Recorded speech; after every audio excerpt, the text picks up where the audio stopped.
Assalamualaikum warahmatullahi wabarakatuh. Perkenalkan, nama saya Dinda Pujianti, NIM 202180086.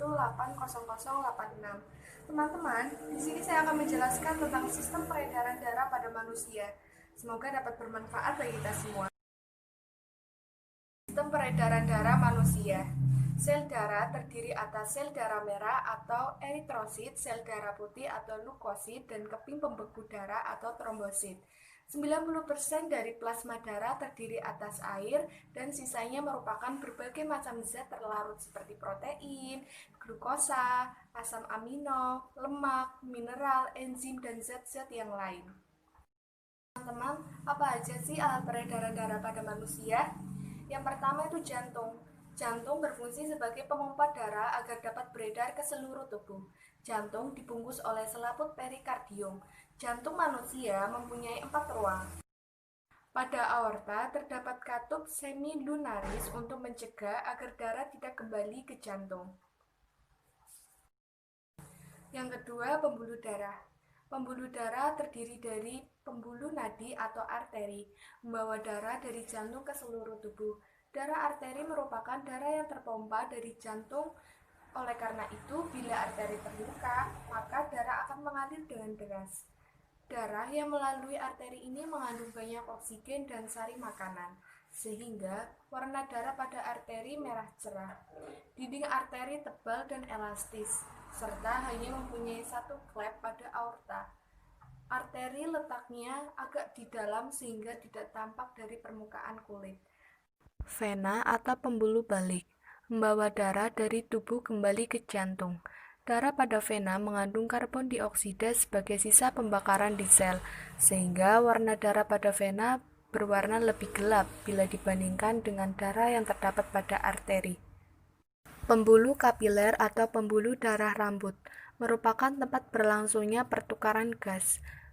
Pada manusia dikenal dua macam peredaran darah. Yang pertama, peredaran darah besar. Peredaran darah yang mengedarkan darah dari jantung melalui bili kiri menuju ke tubuh melalui aorta, arteri, artiole, kapiler, venule, vena, kembali lagi ke jantung melalui serambi kanan.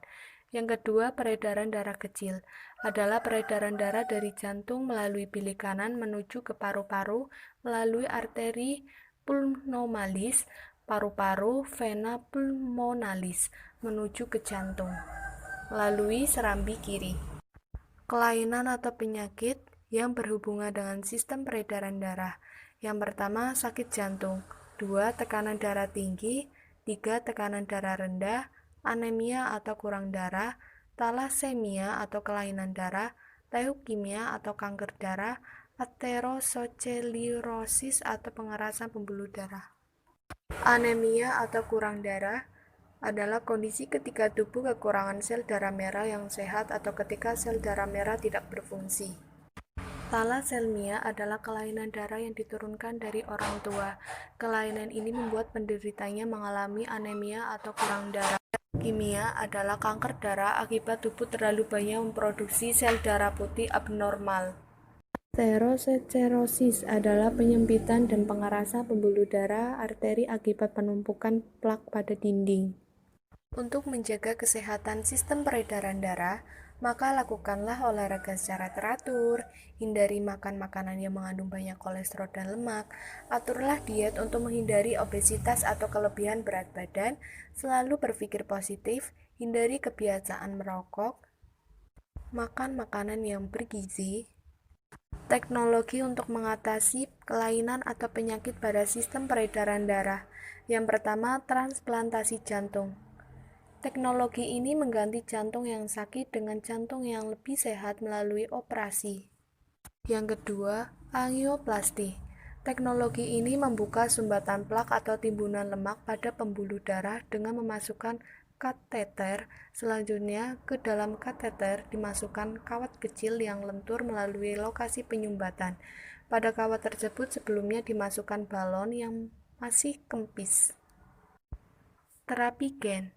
Teknologi yang satu ini dilakukan dengan menumbuhkan pembuluh darah baru dengan menyuntikkan beberapa salinan gen langsung ke jantung. Gen tersebut menyandingkan Yang keempat, operasi bypass. Teknologi ini merupakan teknik pembedahan untuk mengatasi penyumbatan pada arteri koroner. Teknik ini menggunakan pembuluh darah lain untuk ditempelkan ke jantung. Pembuluh ini disambungkan ke aorta dan ujung lainnya ke pembuluh arteri melewati bagian yang tersumbat.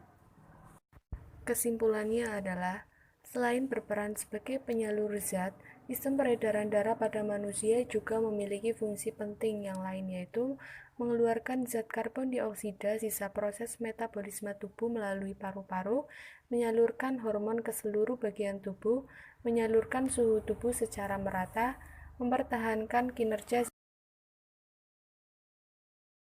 Demikian yang dapat saya jelaskan tentang sistem peredaran darah pada manusia. Kurang lebihnya mohon maaf. Terima kasih. Billahi taufiq wal hidayah. Wassalamualaikum warahmatullahi wabarakatuh.